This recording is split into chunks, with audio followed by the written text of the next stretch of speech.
नमस्कार, बहुत स्वागत है आपका 5 की आंच में। मैं हूं आपके साथ ऋतु ज्ञानवाली। मध्य प्रदेश महिला कांग्रेस की कार्यकारिणी भंग कर दी गई है। कार्यकारिणी पर मचे बवाल के बीच ऑल इंडिया महिला कांग्रेस कमेटी ने यह बड़ा फैसला लिया है। कार्यकारिणी का गठन 30 जनवरी को हुआ था, लेकिन उसके बाद से ही नियुक्तियों को लेकर इंदौर, उज्जैन, ग्वालियर में महिला कांग्रेस में असंतोष था। कार्यकारिणी में अपनों की नियुक्ति न होने से बड़ी संख्या में पार्टी पदाधिकारियों ने इस्तीफा देना शुरू कर दिया था। शिकायतों का दौर तेज हुआ था। ऐसे में कार्यकारिणी ही भंग कर दी गई। फिलहाल सिर्फ 4 उपाध्यक्ष रश्मि पवार, कविता पांडे, जमुना मरावी और नूरी खान पद पर बनी रहेंगी और इसके अलावा सभी की नियुक्ति रद्द कर दी गई है।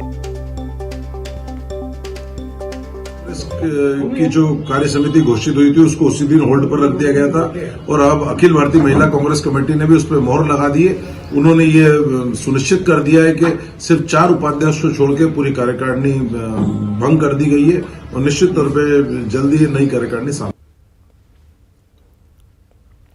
तो मध्य प्रदेश में महिला कांग्रेस की कार्यकारिणी भंग कर दी गई है। बता दें आपको, कार्यकारिणी पर मचे बवाल के बीच ऑल इंडिया महिला कांग्रेस कमेटी ने यह बड़ा फैसला लिया है।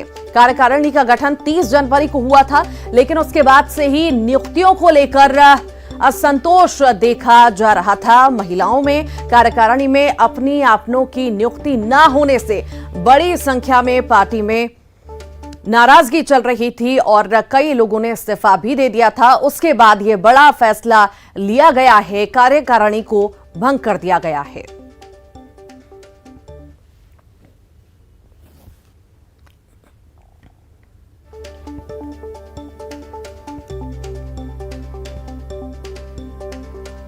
और इसी पर अधिक जानकारी के लिए शरद श्रीवास्तव हमारे साथ भोपाल से लाइव जुड़ गए हैं। शरद, 1 महीना भी नहीं हुआ अभी तो, और कार्यकारिणी भंग करनी पड़ गई। आखिर क्या वजह रही जो इतनी जल्दी कार्यकारिणी भंग करनी पड़ गई? देखिए, बिल्कुल ठीक कहा है आपने। 1 महीने के भीतर ही नई कार्यकारिणी अगर गठित की जाए और उसे भंग करने की नौबत आ जाए तो कहीं ना कहीं ये बड़ी बात है, खास तौर से कांग्रेस संगठन के लिहाज से। और महिला विंग जिसको एक बड़ी जिम्मेदारी के तौर पर भी देखा जाता है, क्योंकि महिलाएं लगभग आधी आबादी का जो वोट बैंक है वो है, और उस लिहाज से अगर किसी पार्टी को, किसी संगठन को तैयारी करना हो और उसके संगठन की कार्यकारिणी गठित होने के 1 महीने के भीतर ही उसे डिसॉल्व भी करना पड़ जाए, तो इसको लेकर कहीं ना कहीं मंथन करने की ज़रूरत है। और जो जानकारी दरअसल मिल रही है उसमें ये बातें भी सामने आ रही हैं कांग्रेस सूत्रों के मुताबिक कि जैसे ही कार्यकारिणी का जो गठन हुआ था उसके बाद से ही अंदर खाने कुछ ना कुछ नाराज़गी एक दूसरे जो गुट हैं उनके बीच में चल रही थी। इस बात को लेकर काफ़ी नाराज़गी भी थी और ग्वालियर चंबल में कुछ इस्तीफे भी देखने को मिले। ये जो पूरा मामला है वो दिल्ली तक भी पहुंचा और फिर एआईसीसी की ओर से इसको डिसॉल्व करने का ही फैसला लिया गया। ये माना जा रहा है कि नए सिरे से एक बार फिर से संगठन में जो महिला विंग है उनका गठन किया जाएगा, लेकिन उसका डिसॉल्व होना बड़ी बात है और कांग्रेस को इस पर मंथन करने की ज़रूरत है। शरद, कांग्रेस में मतभेद कोई पहली बार तो नहीं है या कोई बड़ी बात तो नहीं है। बाकी जिस तरह से कार्यकारिणी यहां पर भंग की गई है, एक तरफ से कांग्रेस ये दावा करती है कि हम पूरी कोशिश कर रहे हैं, पार्टी को मजबूत कर रहे हैं, कोई मतभेद नहीं है, और एक तरफ यहां पर नाराजगी, असंतोष नजर आ रहा है। तो आखिर कैसे मजबूती ला पाएगी पार्टी? अपने अस्तित्व में कैसे लाएगी फिर से अपने आप को? देखिए, ये बात सही है कि जब भी कोई भी संगठन हो, बीजेपी हो या कांग्रेस हो या कोई और पार्टी हो, उसमें जब भी नई नियुक्तियां होती हैं या नई टीम का गठन होता है तो नई टीम के गठन में स्वाभाविक सी बात है, लिमिटेड जो संख्या है पदाधिकारियों के शामिल करने की होती है, तो उसमें कुछ लोग छूट भी जाते हैं, वो शामिल नहीं हो पाते हैं। लेकिन ये बात करना कि वो लोग जो शामिल नहीं हो पाए या जिनकी नाराज़गियाँ सामने आ रही हैं वो इतनी ज़्यादा हावी हो जाएं कि पूरी कार्यकारिणी को ही डिसॉल्व करना पड़ जाए, तो फिर अपने आप में ये एक बड़ी बात है कि कांग्रेस संगठन आखिरकार 2023 की तैयारियों के लिहाज से अगर हम देखें तो अपने आप को मजबूत करने की दिशा में किस तरफ आगे बढ़ रहा है। क्या स्थिति इतनी हो गई है कि कोई एक विंग का गठन किया जाए, नई कार्यकारिणी का गठन किया जाए और फिर विरोध इतना हो जाए कि बात दिल्ली तक भी पहुंच जाए और फिर उसको डिसॉल्व भी करना पड़ जाए। तो कांग्रेस की तैयारियों को लेकर सवाल है। उम्मीद है कि इन सारी तैयारियों जो खामियां हैं उनको दूर करते हुए नए सिरे से कांग्रेस अपनी तैयारी मजबूत करेगी। जी शरद, लगातार बने रहिएगा। पंकज चतुर्वेदी जी बीजेपी नेता जुड़ गए हैं हमारे साथ। बहुत स्वागत है पंकज जी आपका न्यूज़ 18 एमपीसीजी में। कांग्रेस महिला कार्यकारिणी भंग कर दी गई है। एक तरफ से हम देखते हैं कि मजबूत करने की कोशिश पूरी दावा जो है कांग्रेस की ओर से किया जाता है कि हाँ, जितनी बीजेपी मजबूत है हम भी मजबूत हो रहे हैं। यहाँ पर फिर से मतभेद किस तरह से आकर देखते हैं आप इसे? देखिए रेणु जी, ये विषय विचित्र रूप से कांग्रेस पार्टी का है कि वो मजबूत होते हैं कि मजबूर होते हैं। और एक बात तो बहुत स्पष्ट है कि श्रीमान कमलनाथ जी की संगठन की जो विफलता उसका एक और प्रत्यक्ष प्रमाण है। अभी कुछ महीनों पहले ही मध्य प्रदेश में नए अध्यक्ष बनी महिला कांग्रेस की, फिर नई कार्यकारिणी बनी और कार्यकारिणी बनने के साथ ही ग्वालियर में और कुछ क्षेत्रों में इस्तीफे देने का जो सिलसिला शुरू हुआ तो इस प्रकार गया कि उस पर पहले रोक लगानी पड़ी कि कोई मीडिया से बातचीत नहीं करेगा, इस्तीफा नहीं देगा, पहले चर्चा करेगा। और आंतरिक दबाव इतना था कि वो इस प्रकार कार्यकारिणी भंग करनी पड़ी। तो ये कमलनाथ जी की राजनीतिक अकुशलता का एक और जीवंत प्रमाण है। और एक कहावत होती है कि आगे पाठ पीछे सपाट, यानी आप आगे बढ़ते चलिए और पीछे शून्य होते चलिए। वो स्थिति कमलनाथ जी की है कि वो दिखावा, स्वांग, ढोंग, पाखंड तो बहुत किया जा रहा है कि संगठन में कांग्रेस में कथित तौर पर बहुत कुछ हो रहा है, पर वस्तु स्थिति यह है कि महिला कांग्रेस के इस विषय पर हम सब जानते हैं कि मध्य प्रदेश में लगभग आधी आबादी हमारी नारी शक्ति की है। भारतीय जनता पार्टी का महिला मोर्चा सजग सतर्क होकर एक एक क्षेत्र में काम कर रहा है, सतत कार्य कर रहा है, चाहे वो बूथ विस्तार का विषय हो, समर्पण निधि का विषय हो, महिला मोर्चा के अपने विषय हो। और यदि मध्य प्रदेश में महिला कांग्रेस की स्थिति ऐसी बने जाए, कथित तौर पर दावा किया जाए कि कमलनाथ जी आगे सब कायाकल्प हो जाएगा, और यदि वही जर्जर जीर्ण स्थिति कांग्रेस पार्टी की है कि कार्यकारिणी घोषित करे हुआ अभी 1.5-2 महीने नहीं हुए हैं और फिर सब भंग करना पड़े, तो मुझे लगता है कि कमलनाथ जी को जरूर एक बार देखना चाहिए। वैसे जैसा मैंने आग्रह किया कि विषय कांग्रेस पार्टी का, कांग्रेस के मालिक हैं राहुल जी, सोनिया जी, वो तय करें कि एक वयोवृद्ध राजनेता के दम पर कांग्रेस कितना आगे जा पाएगी। जी, कांग्रेस से भी जवाब ले ही लेते हैं। अजय सिंह जी हमारे साथ जुड़ गए हैं कांग्रेस से। बहुत स्वागत है अजय जी आपका न्यूज़ 18 MPCG में। एकदम से महिला कार्यकारिणी भंग करनी पड़ गई है, अभी तो महीना भर भी नहीं हुआ था। आखिर किस तरह से देखते हैं आप इसे, और आखिर क्या वजह रही जो एकदम से भंग करनी पड़ गई कार्यकारिणी?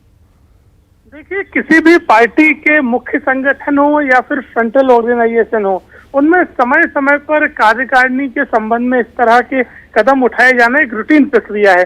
इससे भारतीय जनता पार्टी के नेताओं का दिवालियापन है जो इसके ऊपर अपनी तरह तरह की टिप्पणियां कर रहे हैं। मुझे बताइए, अगर महिला कांग्रेस के संबंध में कुछ ऐसी बातें आती हैं जिनके तहत महिला कांग्रेस को पुनः गठन किया जाना जरूरी लगता है, इसलिए महिला कांग्रेस की कार्यकारिणी को इस समय भंग किया गया और पुनर्गठित करके जल्द ही आगामी 1 हफ्ते के अंदर नई कार्यकारिणी हमारे सामने होगी। ये तो एक निरंतर चलने वाली प्रक्रिया। हम अपने संगठन को चुस्त दुरुस्त कर रहे हैं, जहां भी कोई कमी होती है उसको दूर किया जाता है। इसमें कोई भी ऐसी बात नहीं है जो विरोधाभास की हो या राजनीति की बात हो। ये रूटीन प्रक्रिया है। क्या असंतोष महिलाओं में नहीं था? कुछ लोग पार्टी छोड़कर भी चले गए असंतोष की वजह से, ऐसा नहीं था क्या? तो उसका सवाल नहीं है। जब महिला कांग्रेस की कार्यकारिणी की घोषणा हुई तो कुछ लोगों द्वारा अपना विरोध दर्ज करवाया गया, कुछ जगहों पर पदाधिकारियों को चेंज किया गया, उसके संबंध में भी अलग अलग तरह के तथ्य सामने आए। इसलिए कांग्रेस पार्टी द्वारा महिला कांग्रेस को भंग करते हुए दोबारा गठन किया जा रहा है। ये एक हेल्दी प्रक्रिया है और इससे सभी लोगों के सुझाव भी लिए जाएंगे और जिनको शिकायतें हैं वो भी दूर की जाएंगी। पूरी पार्टी एकजुट है। जल्द ही महिला कांग्रेस की नई कार्यकारिणी हमारे सामने होगी। जी, चलिए, बहुत शुक्रिया अजय जी, आप जुड़े। पंकज जी आपका भी बहुत बहुत शुक्रिया। शरद आपका भी बहुत शुक्रिया। और अब बात करेंगे रायपुर की। राज्यसभा की सीटों के लिए भी उठा है स्थानीय की मांग। संसदीय कार्य मंत्री रविंद्र चौबे का बड़ा बयान सामने आया है। राज्यसभा की आगामी 2 सीटों के चुनाव पर बोले हैं रविंद्र चौबे। आलाकमान से मुख्यमंत्री चर्चा करके नाम फाइनल करेंगे। उम्मीद है कि छत्तीसगढ़ की राजनीति से ताल्लुक रखने वाले होंगे संभावित नाम को लेकर पूछे गए सवाल पर चौबे ने चुप्पी साध ली।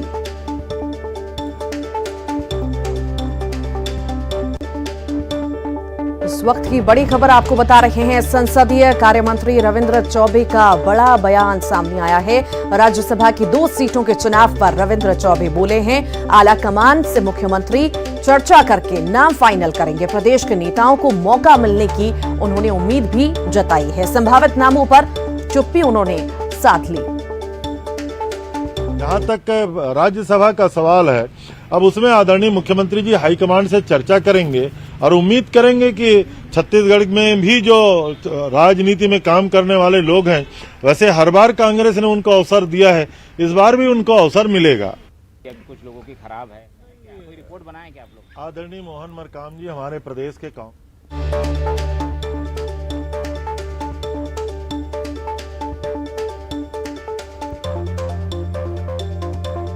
राज्यसभा के लिए स्थानीय की मांग उठी है और इसी पर रविंद्र चौबे ने बड़ा बयान दिया है। कहा है आलाकमान से मुख्यमंत्री चर्चा करके नाम तय करेंगे। प्रदेश के नेताओं को मौका मिलने की उन्होंने उम्मीद भी जताई है। संभावित नामों पर उन्होंने चुप्पी साध ली। संसदीय कार्य मंत्री रविंद्र चौबे का ये बड़ा बयान सामने आया।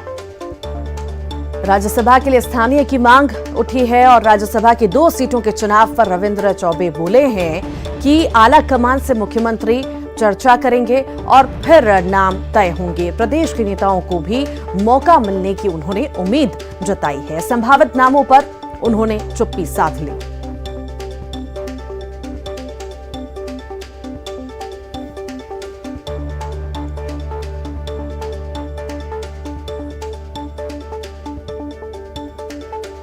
राज्यसभा के लिए स्थानीय की मांग उठ रही है और इसी पर रविंद्र चौबे ने बड़ा बयान दिया। प्रदेश के नेताओं को मौका मिलने की उन्होंने उम्मीद जताई।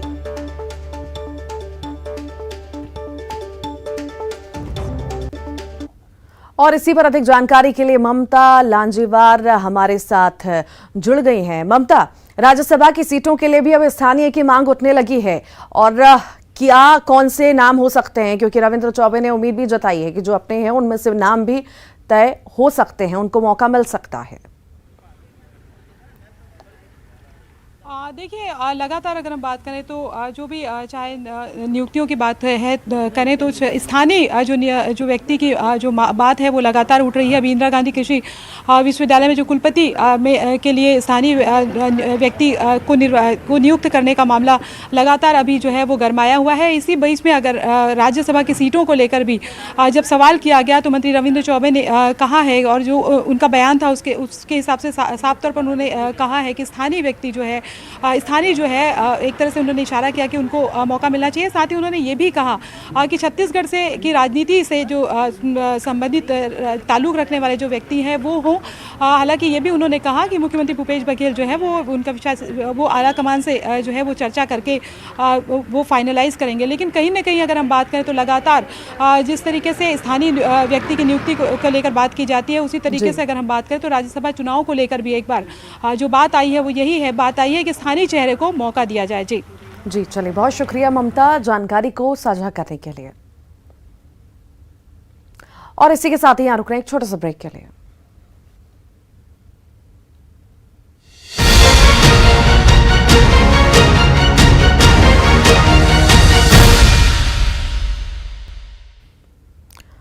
एक बार फिर स्वागत है ब्रेक के बाद। भिंड में बढ़ती महंगाई और बेरोजगारी के विरोध में कांग्रेस की जन आक्रोश रैली का आयोजन किया गया, जिसको पूर्व सीएम और पीसीसी चीफ कमलनाथ ने संबोधित किया, जिसमें उन्होंने बीजेपी पर जमकर निशाना साधा। रैली के लिए बने मंच पर बैठने जा रहे मिर्ची बाबा को लौटा दिया गया। गोविंद सिंह ने मिर्ची बाबा को मंच से वापस लौटा दिया।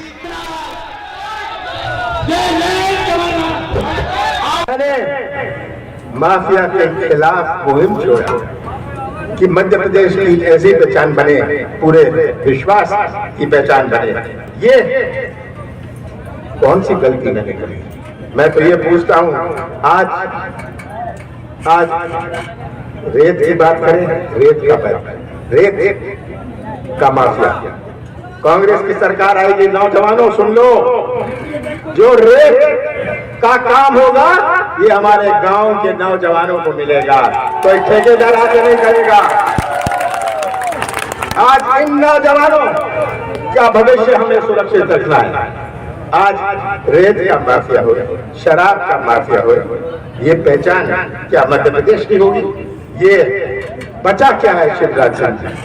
मैं तो शिवराज जी से कहता हूं, कहते हैं कमलनाथ 15 महीनों का हिसाब किताब दो। मैं कहता हूं आ जाइए शिवराज जी, खड़े हो जाइए मंच पे, आप अपने 17 साल का हिसाब किताब दो, मैं 15 महीनों का हिसाब किताब देता हूं।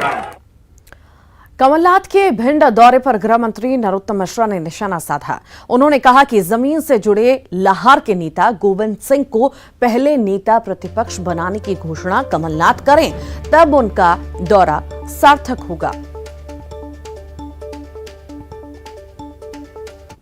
के लिए रखें तो सबसे पहले जमीन से जुड़े जो हमारे वरिष्ठ सदस्य हैं, लाहार के विधायक गोविंद सिंह जी मेरे मित्र, जिनको कहने के बाद भी नेता प्रतिपक्ष इन्होंने नहीं बनाया था, 2 पद लिए हुए हैं। जमीन से जुड़ने की मिसाल पेश करें और भिंड में ही घोषणा उन्हें नेता प्रतिपक्ष का 1 पद देने की करें तो उनका दौरा सार्थक होगा, नहीं तो ऐसे ही हवाई दौरे हैं।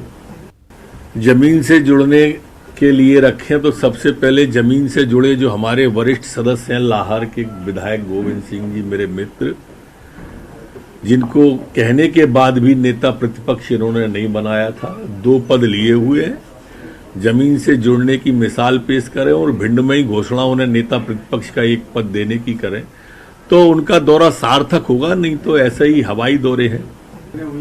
महिला और पुरुष जो भी डकैतों की बात आ रही है भिंड में, ये सिर्फ और सिर्फ व्हाट्सएप यूनिवर्सिटी की उपज है। इस तरह के कोई भी गैंग वहां पर सक्रिय नहीं है।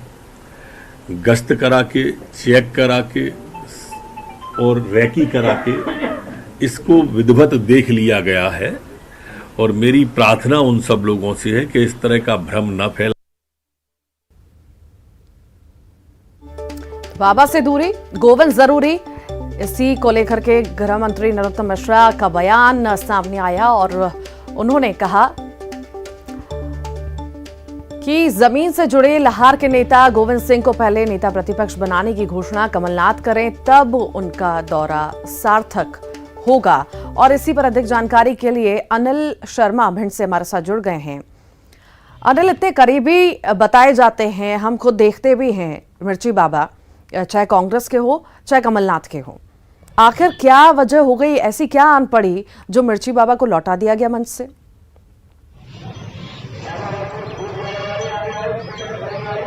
बिल्कुल बता दूं ऋतु में मिर्ची बाबा कांग्रेस में कई तरह की चर्चाओं में रहे हैं। उन्होंने कहा अगर कांग्रेस सरकार नहीं बनेगी तो मैं यज्ञ करूंगा, सुसाइड कर लूंगा, इस तरह। आज मिर्ची बाबा अचानक कमलनाथ जी के कार्यक्रम में मंच पर शामिल होने के लिए पहुंचे थे और जैसे ही वो मंच पर पहुंचे, कमलनाथ के आने के पहले वहां पर मौजूद डॉक्टर गोविंद सिंह ने उनसे कहा आप इस मंच पर नहीं बैठे, अभी यहाँ से चले जाएं। 2 दिन पूर्व उनके साथ कोई घटना मुरैना में घटी थी, उसको लेकर भी लोगों में आक्रोश था। इस तरह की बात सामने आई है कि गोविंद सिंह ने उन्हें मंच पर बैठाने से स्पष्ट मना कर दिया और वो निराश होकर वापस लौट गए। अनिल, गोविंद सिंह का नाम वैसे भी उछाला जा रहा है। अब नरोत्तम मिश्रा ने भी कह दिया है कि गोविंद सिंह को नेता प्रतिपक्ष बनाया जाए। आखिर इस बारे में क्या चर्चाएं पार्टी में चल रही हैं, क्योंकि अब नरोत्तम मिश्रा ने ये बयान देके कहीं ना कहीं हवा दे दी है इस चीज को। बिल्कुल, जो बीजेपी की तरफ से बयान आया है नरोत्तम मिश्रा का, वो नेता प्रतिपक्ष गोविंद सिंह को बनाया जाए और कमलनाथ जी के पास 2 पद हैं, प्रदेश अध्यक्ष का ही पद है और वह है नेता प्रतिपक्ष का ही पद उनके पास है। लेकिन वो इस नेता प्रतिपक्ष बनाने की मांग गोविंद सिंह भी कई तरह दावेदारी कर चुके हैं, लेकिन एक भी बार वह अपनी कभी सफल नहीं हुए। गोविंद सिंह जब दावेदारी नेता प्रतिपक्ष की करते हैं तो अन्य गुटों के खेमे के लोग उस विरोध में आ जाते हैं। यही कारण है नेता प्रतिपक्ष गोविंद सिंह नहीं बन पा रहे। प्रदर्शन चल रहा था अनिल, मिर्ची बाबा को लौटा दिया गया, आखिर क्या रिएक्शन जो था कमलनाथ की ओर से रिएक्शन दिखा गया? क्योंकि उनके तो बहुत करीबी, अभी 26 जनवरी की अगर हम बात करें तो वो खुद उन्हें लेने गए थे, अनशन पर वो थे और उन्हें उठाने गए थे, वहां से समाप्त कराने पहुंचे थे। बिल्कुल अचानक ऐसा क्या स्थिति बनी, क्या परिस्थिति बनी, डॉक्टर गोविंद सिंह के द्वारा मिर्ची बाबा को मंच पर से लौटा दिया गया। और ये सब पूरा वाकया कमलनाथ आने के पहले हुआ। कमलनाथ जी उस कार्यक्रम में आए उसके पहले ही ये पूरा वाकया हो चुका था और यही कारण है कि गोविंद सिंह भी इस संबंध में कुछ बोलने के लिए तैयार नहीं है और बाकी मिर्ची बाबा वहाँ से तत्काल मंच के आसपास भी नहीं दिखे और वो निराश होकर गाड़ी में बैठकर वापस चले गए। जी चलिए, बहुत शुक्रिया अनिल जानकारी को साझा करने के लिए। और अब बात करेंगे जशपुर की, जहां पर बगीचा इलाके में नाबालिग बच्चे के साथ गैंगरेप मामले में सियासत भी शुरू हो गई है। एक और जहां आदिवासी नेताओं में नाराजगी है, तो वहीं बीजेपी इस मुद्दे को प्रदेश भर में ले जाने की बात कर रही है। साथ ही बीजेपी के प्रदेश अध्यक्ष भी जल्द ही पीड़ित से जाकर मिलने वाले हैं। तो वहीं जशपुर दौरे पर आए पार्टी के प्रदेश अध्यक्ष विष्णु देव साय ने इस मामले में राज्य सरकार पर निशाना साधते हुए कहा कि प्रदेश में क्राइम का ग्राफ बढ़ा है। तो वहीं नंद कुमार साय ने घटना को सरकार की बड़ी विफलता बताया। छत्तीसगढ़ में कांग्रेस पार्टी की सरकार है, 3 साल से ज्यादा हो गए हैं। पूरे प्रदेश में भ्रष्टाचार, अनाचार चरम सीमा पर है। भ्रष्टाचार चरम सीमा पर है, अनाचार चरम सीमा पर है, दुष्कर्म के मामले हो रहे हैं। यहाँ पर माता बहनों का इज्जत सुरक्षित नहीं है इस सरकार में, और इस घटना की जितना निंदा की जाए कम है। हमारे लोग वहाँ पर गए हैं, उस गांव में जिला पंचायत अध्यक्ष रायमुनि भगत और उनके साथ और लोग भी गए हैं, और मैं भी 1-2 दिन में वहाँ पर जा। और इसी के साथ ही 5 की आंच में फिलहाल के लिए इतना ही। खबरों का सिलसिला लगातार जारी है।